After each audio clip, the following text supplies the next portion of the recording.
आगे है मानव सुशील भाई राजपाल यादव चंदा 84 निवासी हैं और भाई साहब से 101 पुरस्कार और भैया की फरमाइश है मत प्यार करो प्रदेशी पूरा गाना होना चाहिए।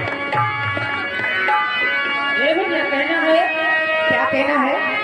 मत प्यार करे परदेसी से, मत प्यार करे परदेसी से, एक दिन तो जुदा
की तरफ से 21 रुपए का पुरस्कार, लेकिन मेरा फरमाइश है झूमेंगे, गाएंगे, और झूमेंगे